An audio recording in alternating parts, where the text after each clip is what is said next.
tepat tanggal 17 Agustus, di hari Jumat itu, tahun 1945, jam 10 pagi, di Jalan Pegangsaan Timur, jangan lupakan, nomor 56. Nomor itu penting karena menunjukkan satu tempat tertentu. Kalau cuma jalannya saja, berarti, maaf ya, proklamasi berlangsung di jalan. Ini ada nomornya, nomor itu menunjukkan kedudukan, tempat. Ini jalan. Jalan apa namanya, Pak? Kistu Kencana. Ya, Wisnu Kencana Timur, nomor 27, Masya Allah. Nomor 27 tempat ini. Kalau cuma Wisnu Kencana saja di jalan. Pertanyaan saya, kenapa tidak pernah dijelaskan dalam buku sejarah? Siapa yang punya rumah tempat yang nomor 56 itu? Jalan Pegangsaan Timur nomor 56. Rumah siapa nomor 56 itu? Ternyata itu rumah seorang pengusaha Muslim keturunan Yaman yang sangat cinta dengan negara kesatuan Republik Indonesia ini.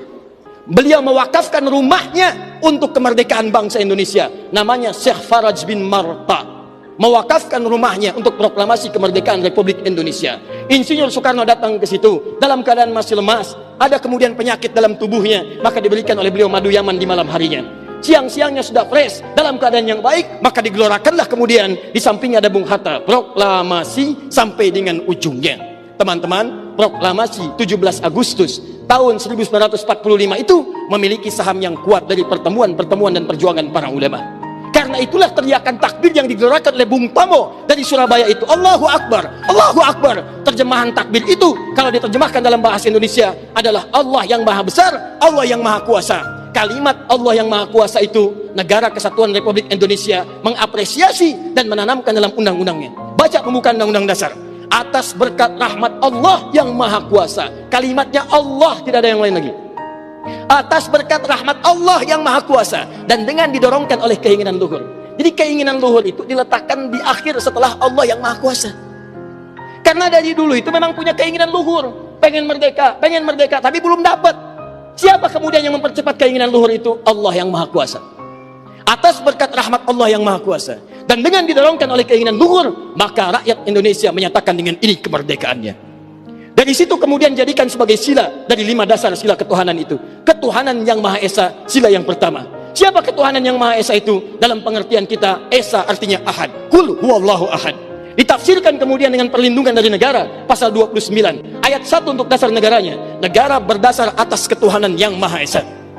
Karena itu kalau di bumi Indonesia ini ada orang-orang yang anti Tuhan, ada orang-orang yang menolak ketuhanan, sesungguhnya dia sedang melanggar undang-undang.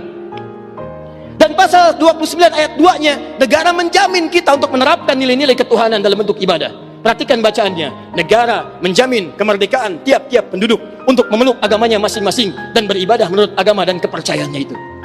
Bagi kita, pengajian adalah ibadah, sholat adalah ibadah, zakat adalah ibadah, taklim seperti ini adalah ibadah. Jadi taklim pun dilindungi oleh undang-undang, taklim pun didukung oleh negara, dan kalimat takbir pun itu adalah kalimat takbir yang tertuliskan dalam undang-undang dasar kita.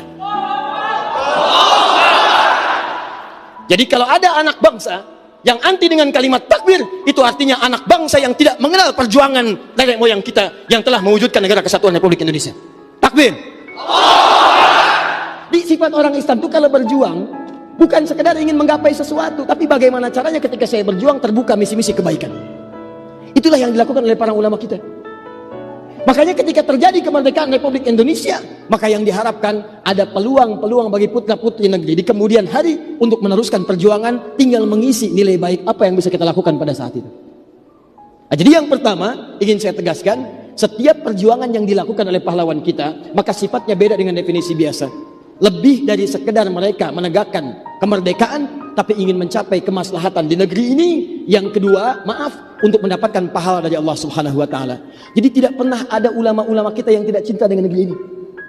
Jangan ragukan cinta mereka pada negara. Jangan ragukan kesetiaan mereka pada negeri.